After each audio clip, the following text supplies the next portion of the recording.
And as we do these programs, it's all about education and awareness and making sure that we are knowledgeable about who to vote for, why we should be voting, and the power of our voice. So before we're going to start, as Muslims, we know that we need to be inwardly reflective before we could be outwardly reflective. So let's just take a few seconds, and just make a dua quietly within ourselves that inshallah, what we're doing today is going to make an effect to the polls on November 6th and for ourselves and for Allah subhanahu wa ta'ala.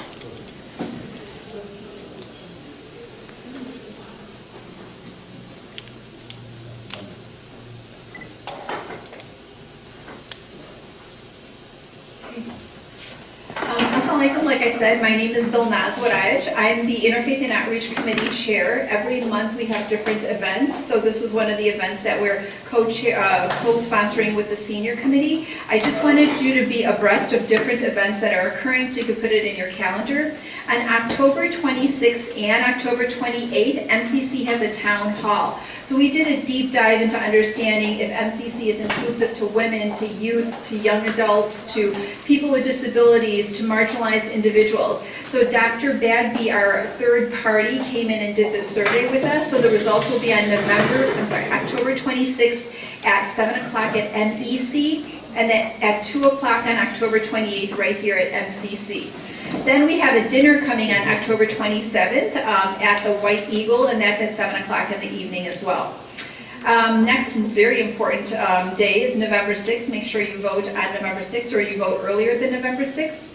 Another event that Interfaith and Outreach Committee is co-sponsoring with actually Cartillion Films is on November 8th and November 9th. So we're doing loyalty stories. What does it mean to be loyal? What does it mean to be loyal and be in the Army? What does it mean to be loyal and fight for our country? So that's on November 8th and November 9th. So if I have your email address, inshallah, you'll get an invitation to that.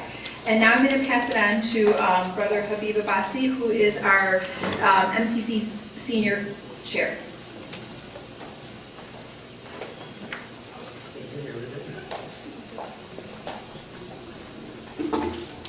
Assalamu alaikum.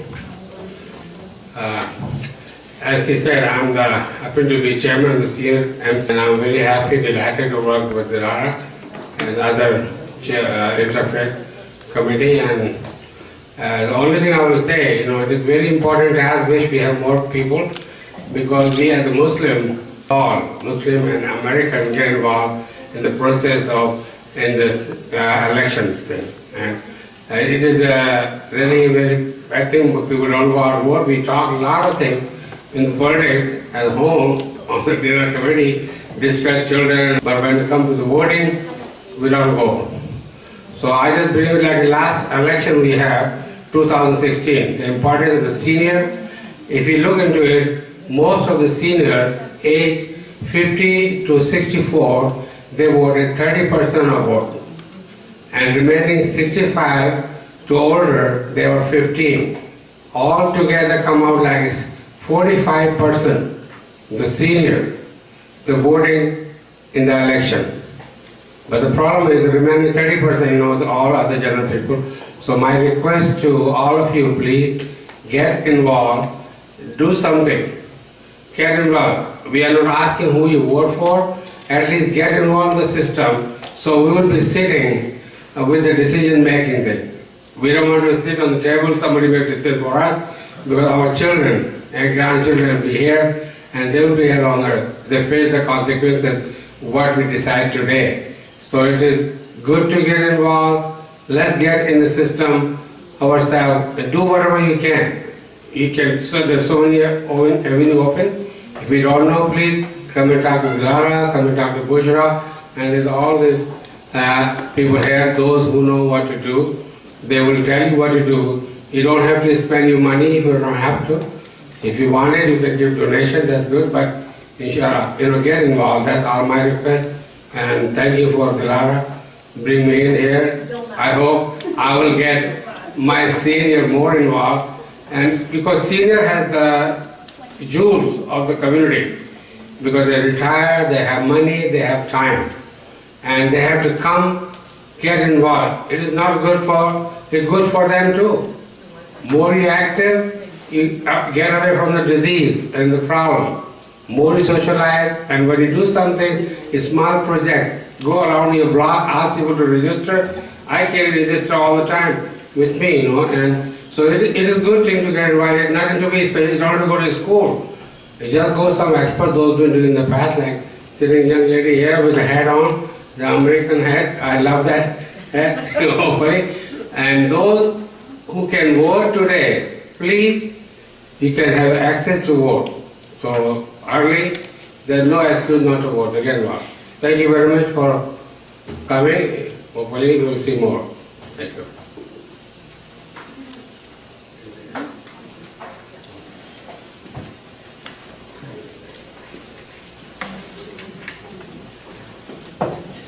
Assalamu alaikum everyone. My name is Rohina Mustafa, and I'm going to be your MC for this afternoon's Voting 101, and I want to thank everyone for coming again. Our first speaker, Bindu Purapuri from Indo-American Center. Oh, okay, I'm so sorry. So Nariman Taha from the Arab American Family Services will be our first speaker. And just a short bio on Nariman. Nariman Taha is the co-founder and director of Arab American Family Services, AAFS, established in 2001. AAFS is among the first leading social service organizations in the southwest suburbs, established to serve and advocate for Arab Americans within the Chicagoland area. It's located strategically in Bridgeview, Illinois.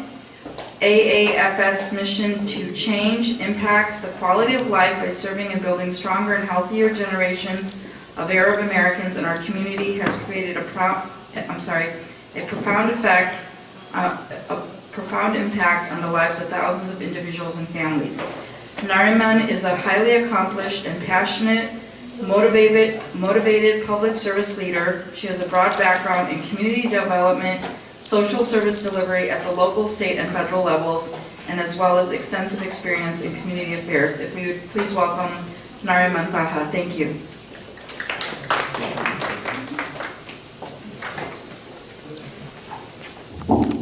Services. So please, I just don't want to be the only one talking. I would love Q&A as I'm talking. My understanding, I have Dilnaz 20 minutes? 50, oh, okay, 15. So I was asked to come and speak about why it's important to vote. Let me just give you a brief background on what we do. My business partner and I, Atidal Shalabi, we started Arab American Family Services back in 2001. It is a social service organization that is predominantly focused on making sure that as human beings, we have the resources that we need to lead healthy lives and stable lives. How many of us have heard of Arab American Family Services? Okay, great, wonderful. We offer a wide range of, we're a multi-social service organization. We have public benefits, we have elderly services, we have mental health, sexual assault, domestic violence. We teach English second language, we do civic engagement. So it's an array of wide services, and we, again, as I said, it's not just for the Arab and Muslim community. Well, that was our intent when we first started. But then, alhamdulillah, because we really have, we've done so much outreach and so much community building, we realized that our need as a Muslim community is not just our need, but there are many people from different communities and different faiths have the same need and need the help. So 30% of our clientele are non-Arab, non-Muslim. Last year we served over 42,000 people from different programs, and I have to say, the reality is that people don't know how to navigate resources and services for their loved ones and for themselves. So if you need anyone who needs the help, please reach out to us.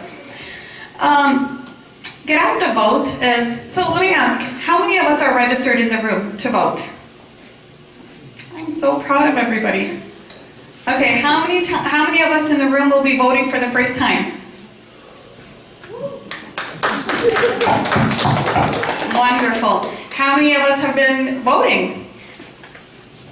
That is really, really great. So I'm preaching to the choir, obviously. But for those who have not voted yet, I have to tell you, stop the complaining and get out and vote. We have to make a difference. If you want to see our community, your community, if you want to see Muslims in political office, we have to go and vote. So you have to understand so that I am so proud where we've come as a Muslim community. We have come a long way. We have gone from voting is haram, right? 30 years ago, 40 years ago, our community leaders would stand up there and say voting is haram. And through education, and through empowerment, and because of our kids and becoming, part of our system, knowing and learning about what is being a citizen, that mind shift has taken place. And more, the past 10 years, we have really become part of the system making change. And to make change, you really have to go and voice and vote. We cannot sit there and say, oh, voting is not going to make a difference. What's one person vote?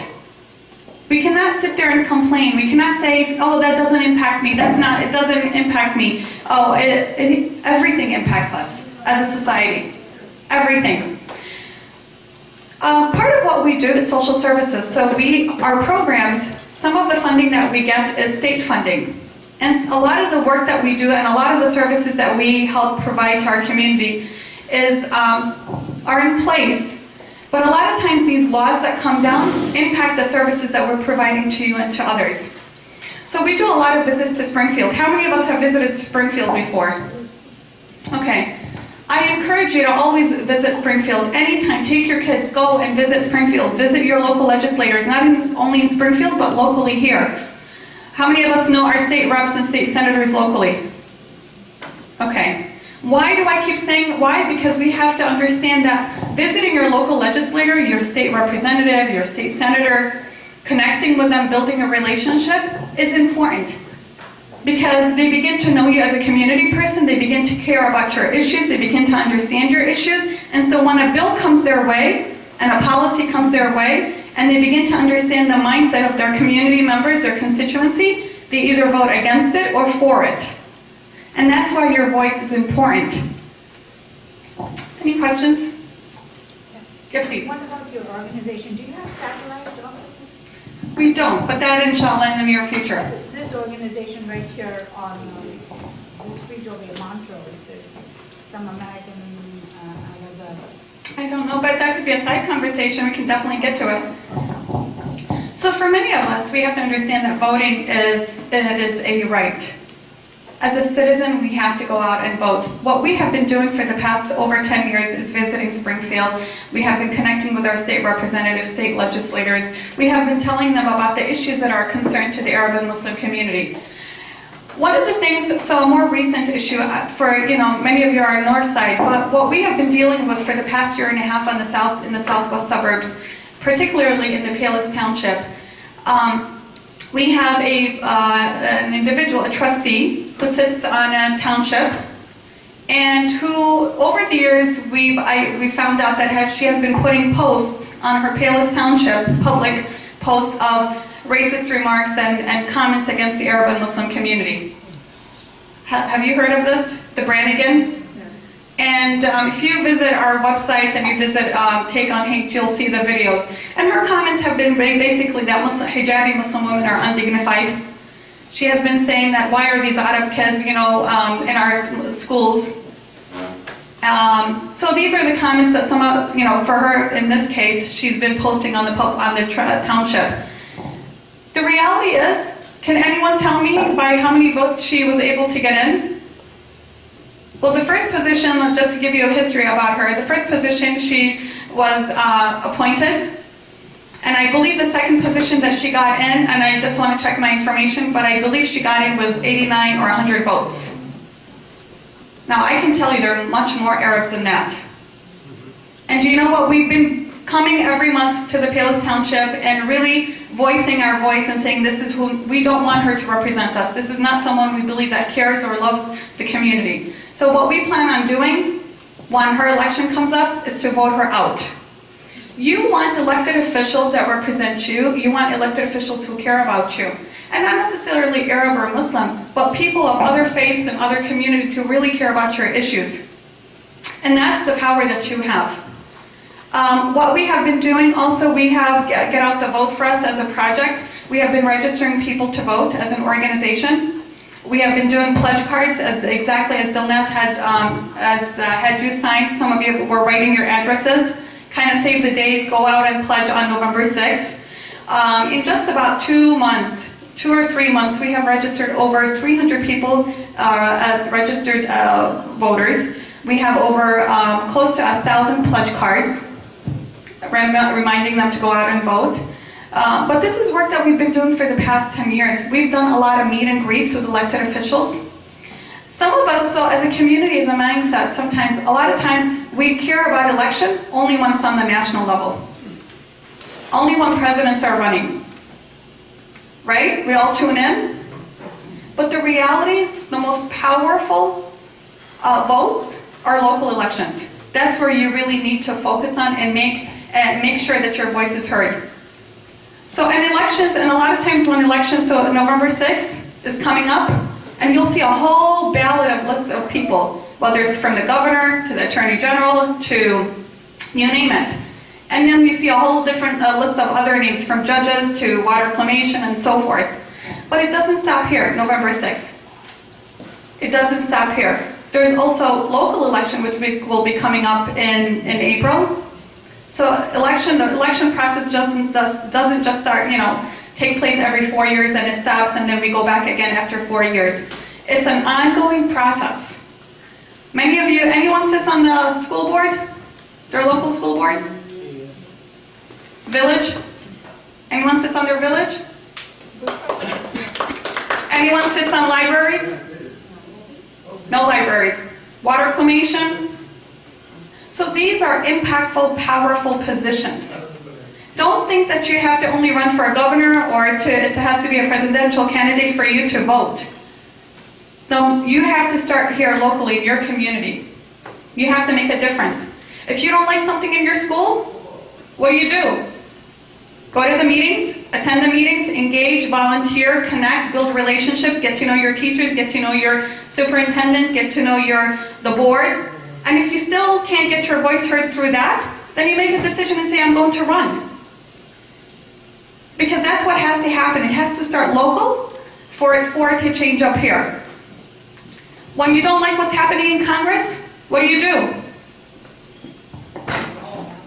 Call your congressperson? Exactly. You have a right to call your congressperson.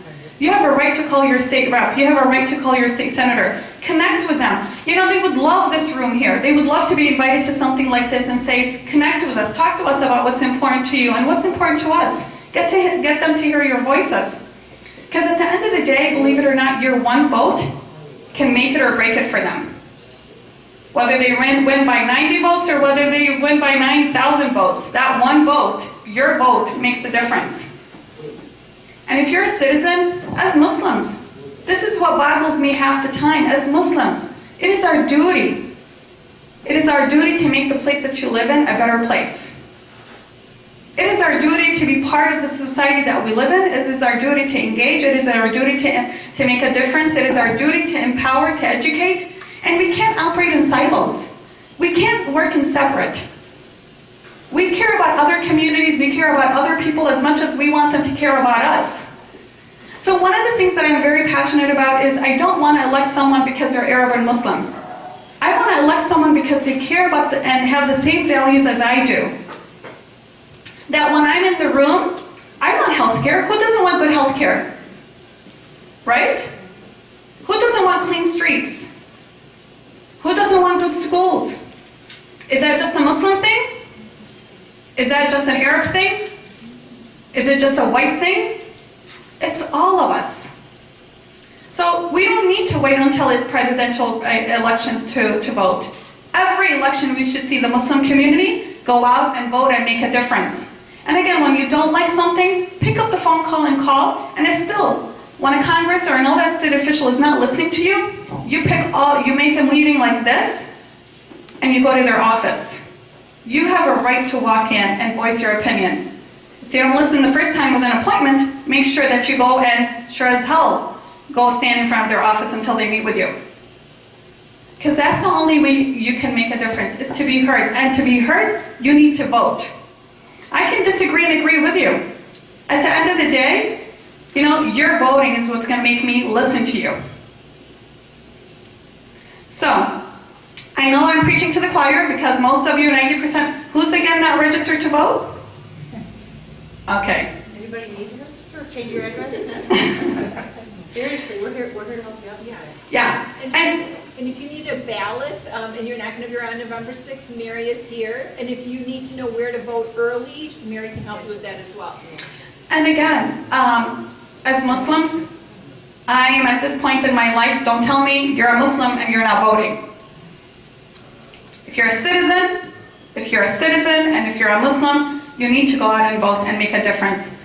We care about our country as anyone else. And this is our country.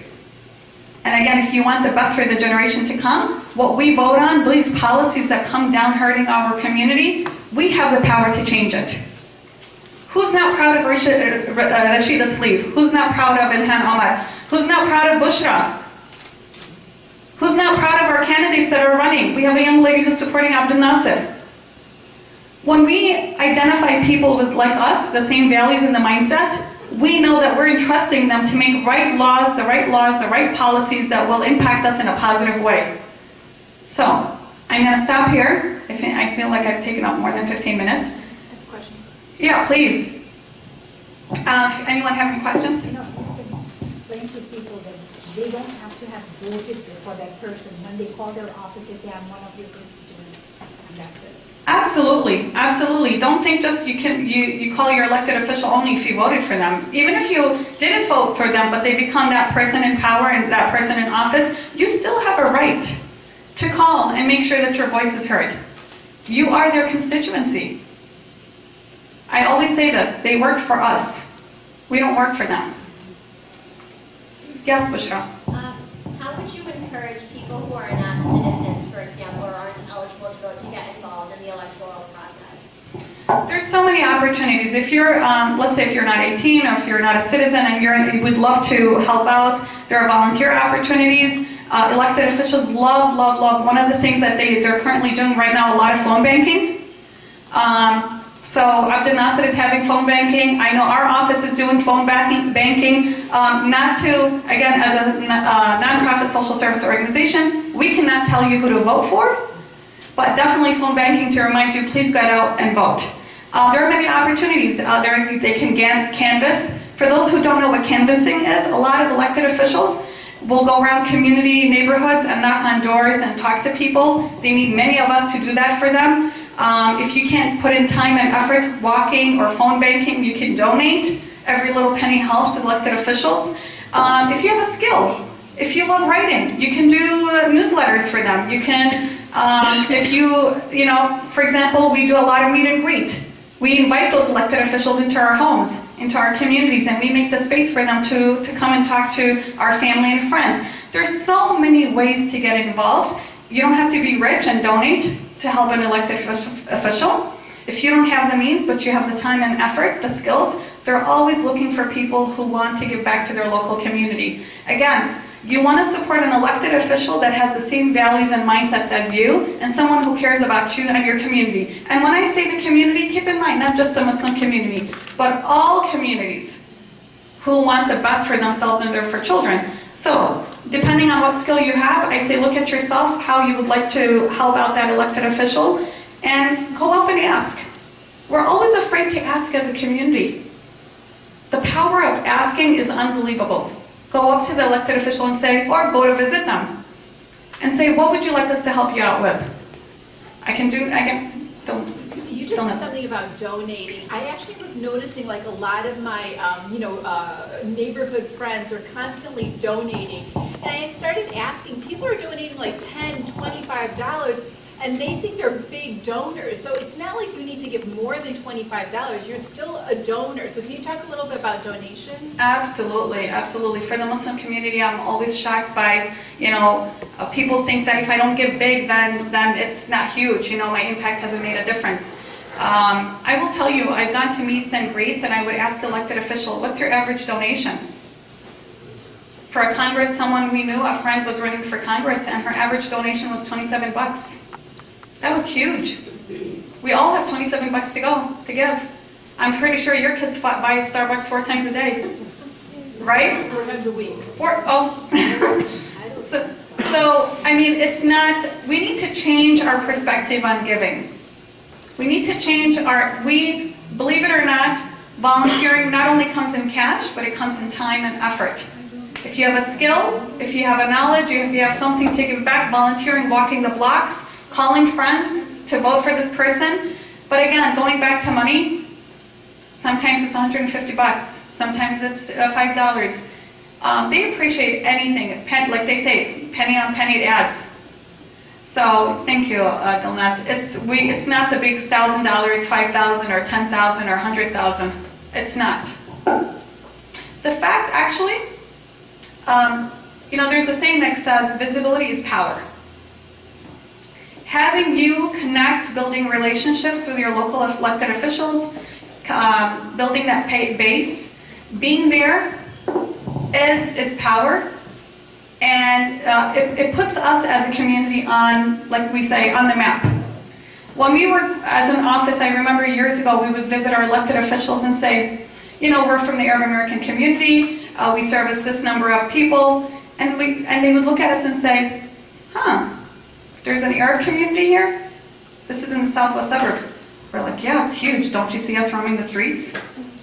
They're like, wow, we never see you at the polls.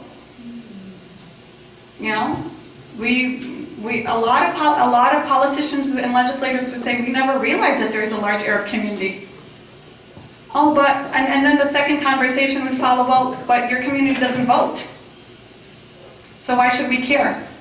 And we've heard this from elected officials. If your community doesn't vote, we don't care. So bottom line, if I want that person to care, then I have to care. And I have to vote. So, and that's when our mind shift took place, and that's where we brought in civic engagement to our community. We began to educate them on the importance of voting, why people should vote. And again, as institutions, we can't tell you who to vote for, but at the end of the day, just educating yourselves and just the resources around you, you get to know who's the right person that should be in the office. But I will tell you, elected officials, they know their constituency. They know their people. If they don't see you, they don't care about you. That's still wrong. I'm sorry? They're still wrong. It's wrong, but are you voting? I need to know which one first and which one the best, because I cannot take responsibility for voting someone. It comes and destroy everything. Very good. That's an excellent comment. But that's why we need to educate each other as a community. And I know Bushra has a presentation on that. We need to do our due diligence. We need to do our homework. Again, we don't vote just because Arab or Muslim, because sometimes we might even hurt our own community. So sometimes you have elected officials who are Muslim who might be picking bad policies and laws. It is our duty to do our homework. There's so much on the internet, and there's so much that we as a community leaders, our institutions can educate and guide ourselves on who is the right person and have these conversations. But again, you can pick up and visit that person and say, why should I vote for you? Explain to me. You have a right to go in and ask. I'm here because it started when I met Samina, with my sister. And I call Samina a lot because I don't know a lot. Mm-hmm. And I'm not just talking about Muslim versus non-Muslim. I'm just trying to get a perspective because I only have vision so far. And so I recommend to you that you call your friends and be like, can you help me think about this? Because I know that I have a limited experience. And, think about what's important to you, but also think about some strong, wonderful women that you talk to, and that can be Muslim, that can be non-Muslim, and tell you, hey, what's your perspective? Because we totally need your vote, we need your values, and I'm so happy for this news. I love you guys. You guys are great. Thank you. Thank you so much. But back to your point, sister, you're right. There is a lot of behind-the-scene due diligence that we have to do and educate ourselves. It's not because you're voting you like that person's name or because someone told you to vote for him. You have to take ownership and study that person like you would study anything else. And I would hope our institutions, that we, through our family and friends, just like you said, we can call up on each other and say, hey, can you educate me? I have learned the best way is really to call that person and connect. Go to their meets and greets. They're always putting up their next, town halls or next meet and greet places, and continuously touch base with these individuals and get to hear them firsthand. You have an opportunity. They meet at libraries, they meet at places, coffee shops, and they're always inviting community members to come in and hear them out. But I know that through the Muslim community, there are a lot of educated, knowledgeable people about what's taking place that can educate our community members. Any other questions? It's much easier if our organization, every organization, teach their people who's good, who's bad, because you already in touch with them. Not all of us can go and knock the door and say, oh, not all of us watching TV or see what they watch. Right. Good or bad. All of them, they say good things, but once they are in the power, something else. So you guys already know. But sister, I want to stop there for a minute. Your power doesn't stop when they get elected. That's the minute it actually starts. You have to remember, we have the power. And just because your first step, you voted for the right person, because they have the similar values and beliefs, but it doesn't stop there, your duty. Okay? And if they picked something wrong, if they chose the wrong policy or voted in the wrong policy, you need to be in their face. You need to meet and continuously start that relationship and building and conversation. Ongoing conversation is important. That's why I'm saying that it doesn't just stop at voting. Election is ongoing. These elected officials are either in 4 years, 2 years, or 6 years, or whatsoever, but they're constantly wanting to have that conversation, depending on their position. And it's our duty to continue that conversation and demand answers. If you don't like something, say, can I understand why did you vote this way? Or I don't like how you voted. So I just want to be clear that our power doesn't stop at voting. It actually starts. But the first step Is to vote and educate ourselves. But I'm not sure what's familiar here, but I can't come to mind. But for example, in the Arab community, we have the Arab American Democratic Club. But Bushra can speak more to that, where people can reach out in terms of resources about elected officials, where they stand on issues. But I know that from the young lady that my time is up. But if you have any questions, please let me know. I'm here for the end of the program. So thank you so much. Thank you, sister. Thank you, Naima. And our next speaker is Bindu Pururi. I'm sorry if I mispronounced her name. Is with the New American Democracy Project Fellow with the Illinois Coalition for Immigrant and Refugee Rights. She's also from the Indo-American Center. She's also a member of the Chicago Desi Youth Rising Collective. She's originally from Chennai. Bindu's personal practice is at the intersection of art making, civic dialogue, and social justice. She's also a curator with the Arts Incubator Salanathon and a poet and singer in her spare time. The Indo-American Center has also been assisting MEC Morton Grove with voter registration since August. Please welcome Bindu. Thank you.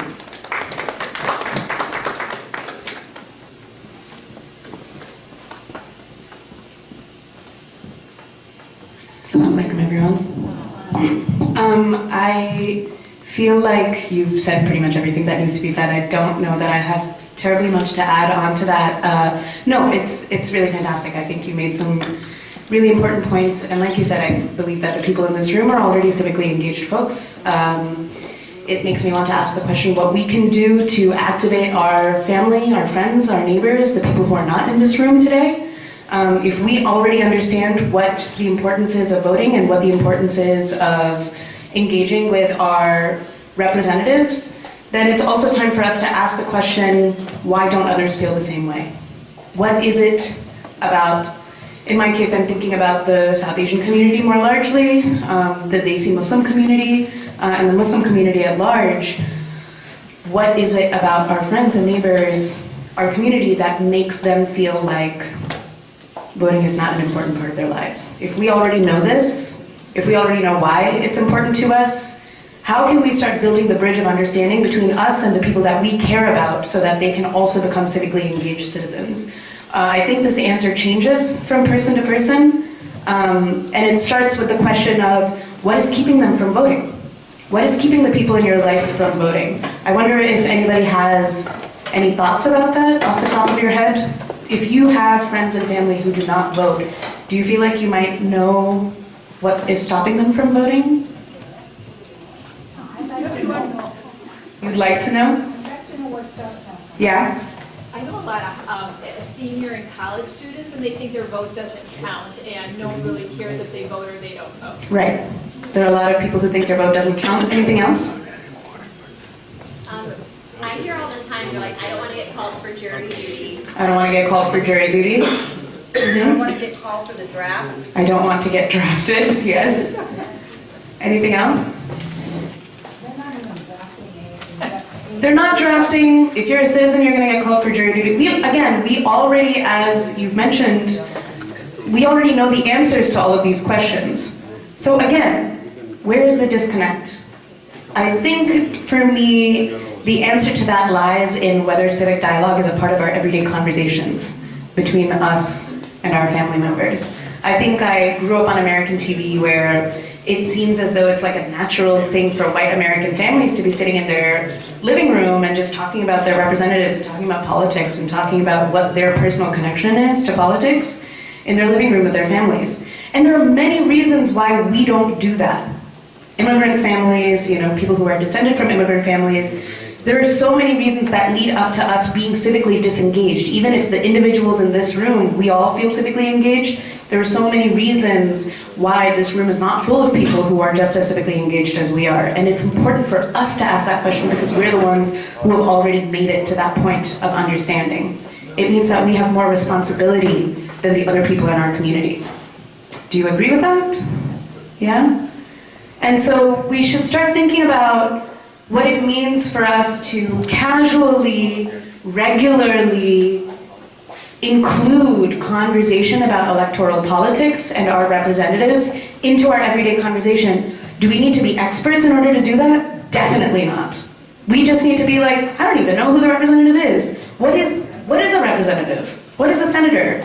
What's going on? When is the election? Are these questions even being asked in your living rooms?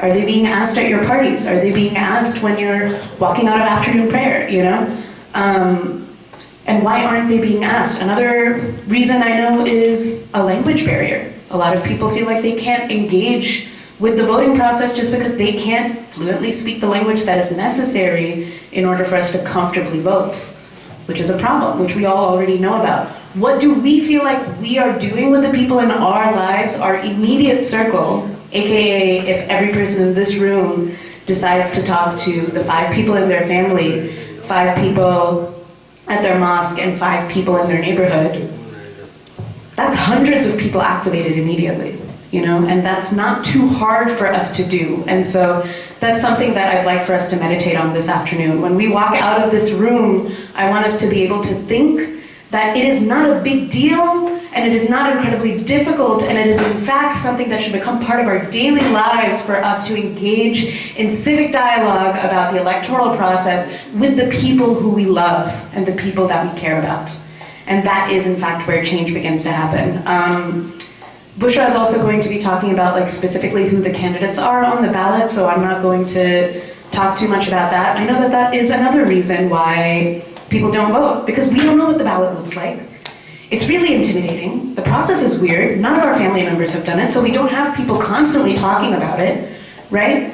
But again, if you're in this room, it means that you have at least made the step towards saying, even if I don't have that information, I know that I want that information. And that puts you ahead of so many people in your closest circles. And so Bushra and I and a lot of other people in your community and in the NEC-MCC community are interested in helping you get a little bit further and a little bit closer to that goal of feeling like you are comfortable with this whole process. So again, thank you all for being in this room and taking this time on a Sunday afternoon to be with us. This is where it begins.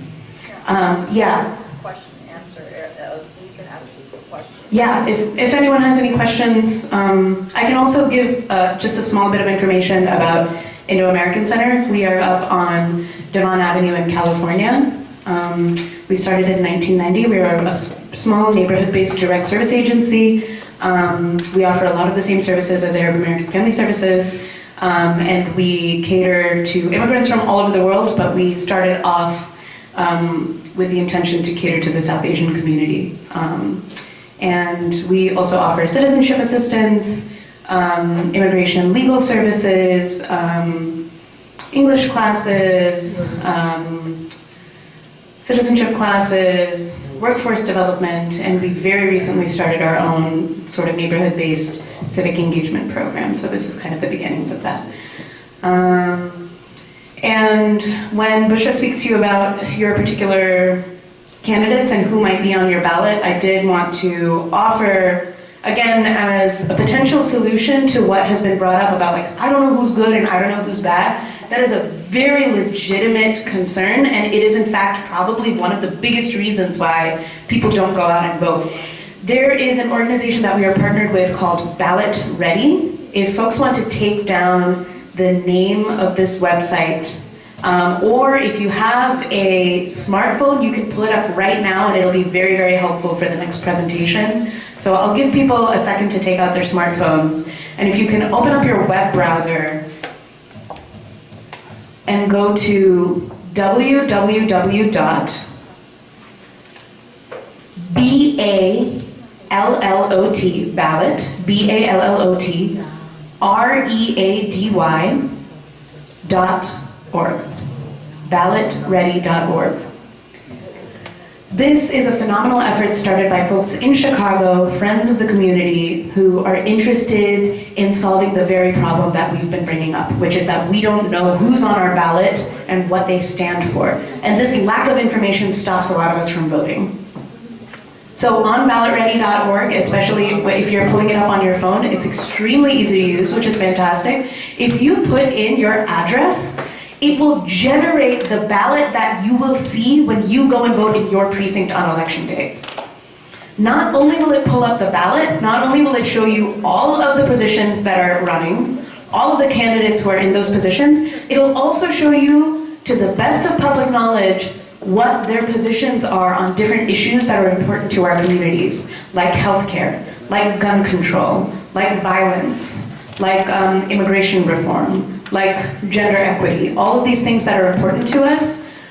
Wherever possible, that information has been loaded up under the candidate's name. So it's a really, really easy way for you to look at each position. For example, if it's a state representative, you hit state representative, and according to your address, it'll show who is running for state representative in your area and their different positions on things. You can fill out your entire ballot on ballotready.org and save it and print that and take that into the polling place with you. This is allowed. Voting is an open book test. You do not need to know off the top of your head and memorize who is good and who is bad and who is important to you and not. If you use this tool, you can make your choices ahead of time, print out your sample ballot, and then take it to the polling place with you and feel completely comfortable in voting for who you think you should be voting for.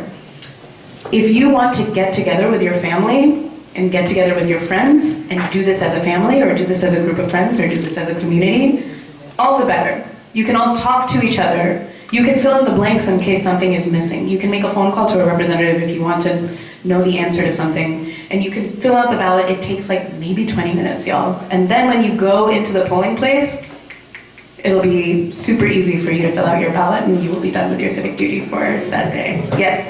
So, years ago, our local newspaper used to give out the whole schedule of how our reps had voted.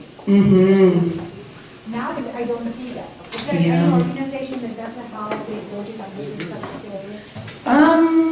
Off the top of my head, I'm not sure. I know that the Chicago Sun-Times has been doing... That we were voting for the right person. Right, absolutely. By looking at their history of how they voted. I think, to my understanding on Ballot Ready, there is information about their stance on various issues, and I'm not sure if there's more comprehensive knowledge about whether what they voted for and what they voted against.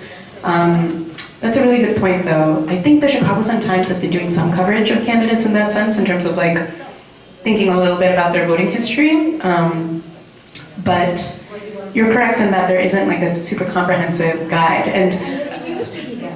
yeah. In the old days when the people read the newspapers. Right.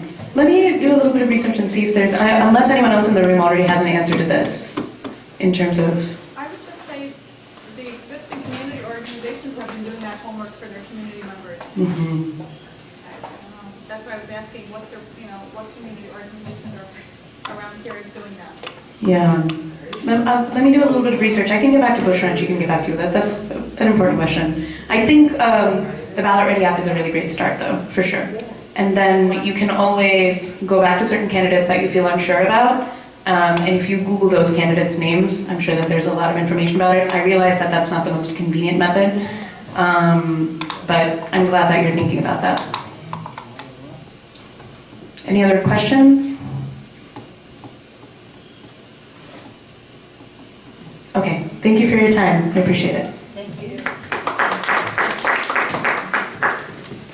While we're waiting, you'll notice, here's the sheet with the names and address. If they need something written on the back, please write down, like, make sure you get out the vote on November 5th. Go out and vote.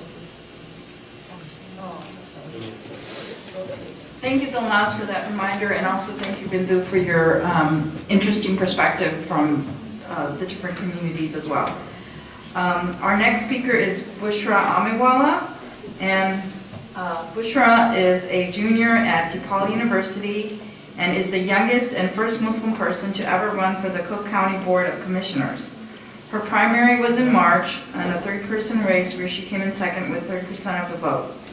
Bushra has been named Glamour Magazine's College Woman of the Year and is on the national 22 under 22 most inspiring women's list.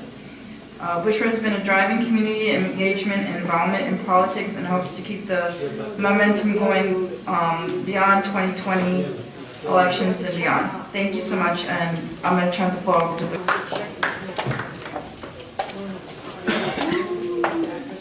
Okay, thank you. Assalamu alaikum, everyone. Thanks so much for coming out today. I know it's a little harder with afternoon events like this. But I, on Friday, went to the Muslim Education Center, MCC Academy, and I wanted to speak to the 1st through 5th graders, the importance of voting as well. And I thought, I don't know how to explain voting and the importance of voting to someone who's so young. So, what I did with the 1st through 5th graders. So, I'm throwing an ice cream party, okay? And you all have chosen me to buy the ice cream flavor. So who wants chocolate ice cream? Just raise your hand. All right, okay. Okay. And who wants vanilla ice cream? And then since this is mostly desi, who wants like pistachio ice cream? Yeah, that's what I thought. Okay. So I'm gonna buy chocolate ice cream, okay? But all of you that wanted pistachio, how do you feel? Not good, right? And how would you feel if I told you that I would have bought vanilla ice cream if 2 more people voted for vanilla? So if you wanted vanilla ice cream and didn't vote, how do you feel? So this is a really short exercise in present MCC Academy students, and it went really well. They understood the impact of voting in a way where they literally just voted for something, and I'm their representative, and I just made a decision and I chose something arbitrarily.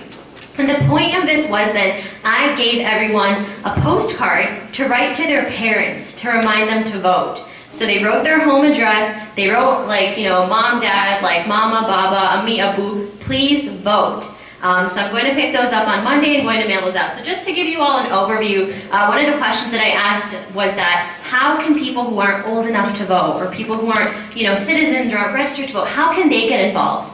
This is one example of how they can get involved. So really taking advantage of all the different pockets of community that we have right now and getting all of them actively engaged and mobilized and excited that we have an election coming up. So I have been having some odd technical difficulties in trying to get the presentation that I made connected to this, because there's an HDMI port that only connects to computers that were made in the 1900s or I don't know, it's just not working. So I can either bring it up right here and hold it, or I can just read what's off of there, and if that's sufficient, then that's what I will do in the meantime. So I'm just going to read off of it. And this is a big screen, so it's as big as this, am I right? Okay. Does anyone want to be my folder? What? No, yeah, it's not, right? Like, you can see this. Abaziental? Abilental? Okay. Yeah, but don't drop it, it's not mine. Oh, it was mine, don't drop it either, but less liability. Okay, so, as Bindu mentioned, there's a website called Ballot Ready. I guess they have an app now too, they did it 2 weeks ago, so they're really making moves here, right? Right, so it's called Ballot Ready, and you go on the website and you put your home address in, and everyone that's on your ballot comes up. Not only that, on the bottom it says what their position entails, so what they do. For example, does anyone know what the first position on your ballot will be this election? Governor. Yeah, good job. Illinois governor. So we have the Libertarian candidate, the Democratic cabinet candidate, the Republican candidate. The two that you all probably hear the most of and see advertisements everywhere for, including YouTube and TV and everyone, are J.B. Pritzker, who's the Democratic nominee, and Bruce Rauner, who's the incumbent, and he is Republican. And it says on the bottom that the governor shall be the supreme executive power and shall be responsible for the faithful execution of laws. So it says what position there is, who's running on each side, and I guess like the impact of that.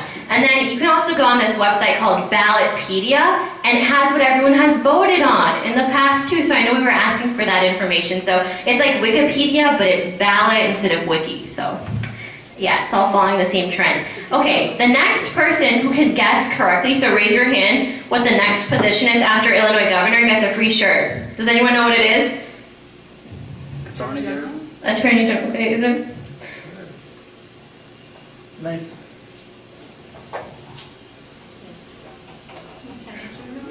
No, it's not you, it's me. Okay, close, it's Illinois Secretary of State. Was anyone gonna say that? I'll keep the shirt. So, we have Jason Helen, who's a Republican, and then we have the incumbent, who's a Democrat, which is Jesse White. All right, next position on there. Who can guess what it is? Okay, so this one's for you, Attorney General. Let's see. It is. So we have, again, you've also probably seen a million advertisements for these people. Erica Harold, who's running as the Republican side, and Kwame Raoul, who's on the Democratic side. So make sure you get a t-shirt, all right? You earned it. Does anyone know what's next? Yeah, shirt. Yeah, shirt is free. Huh? First three, she said. But guess what's next on the ballot first? You have to guess what's on the ballot before you get a shirt. Which one? After Attorney General, what do you think is on there?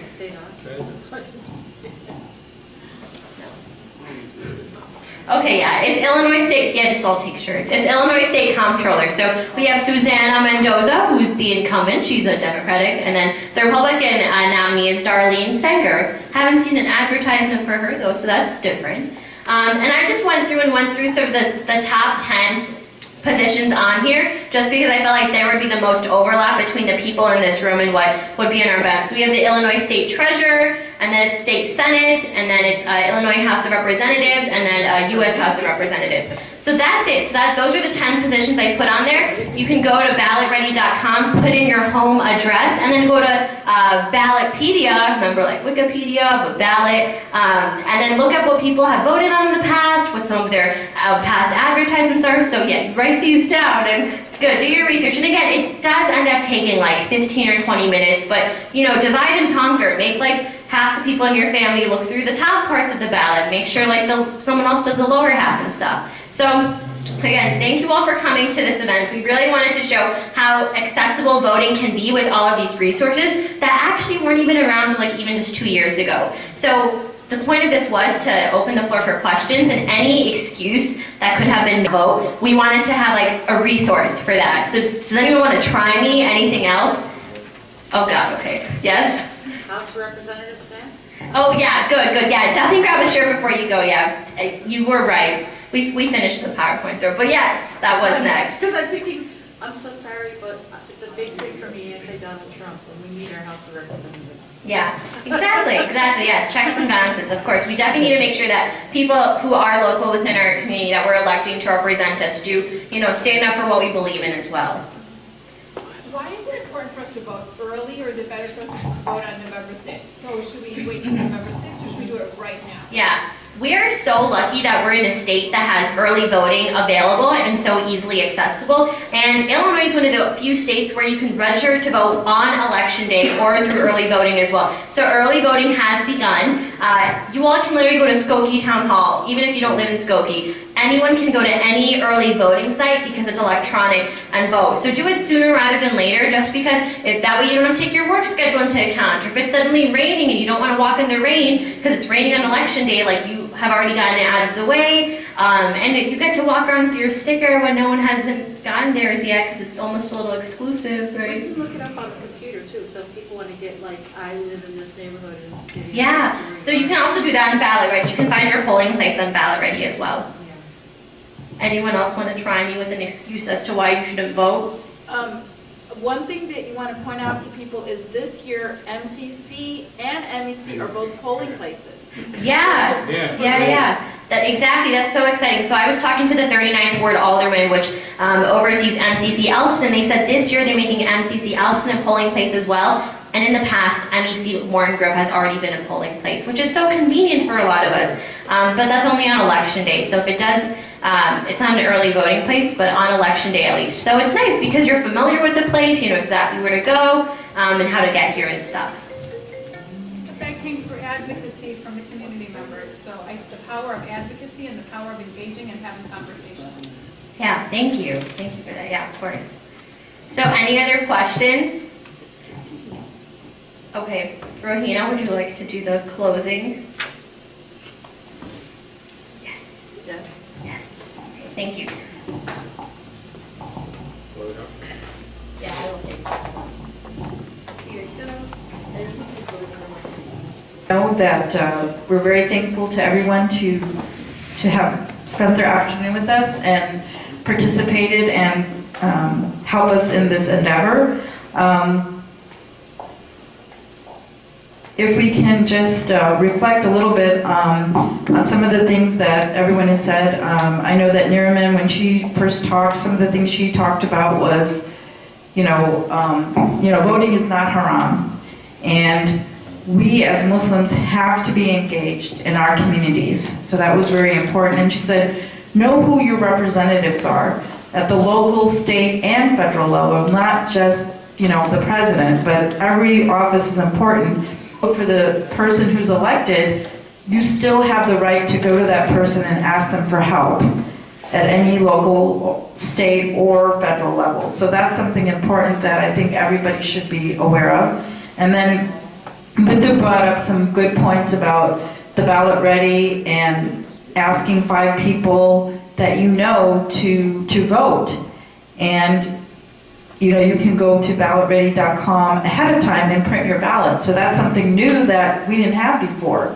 So that's something that we all can do as a community, is go to ballotready.com and figure out who we're going to vote for before we actually do it. And then Dilnas was talking about, early voting. Is it something we can do as a community, or do we want to just vote on election day? So it's really up to you, for your schedule, what you would prefer on that. But that, these are all valid points. And then Bushra was talking about how we can stay engaged by looking at the ballot and just knowing who's on the ballot. So everyone brought up really different points, and the whole thing about the ice cream, I really love that because it really brought up the fact that if you're not engaged, we're never going to know what's happening. And we can't blame anybody if we don't actually do something to make it happen. And our vote is our power. So I just wanted to say that. And if Brother Habib would like to come up and maybe do a closing dua for us, inshallah.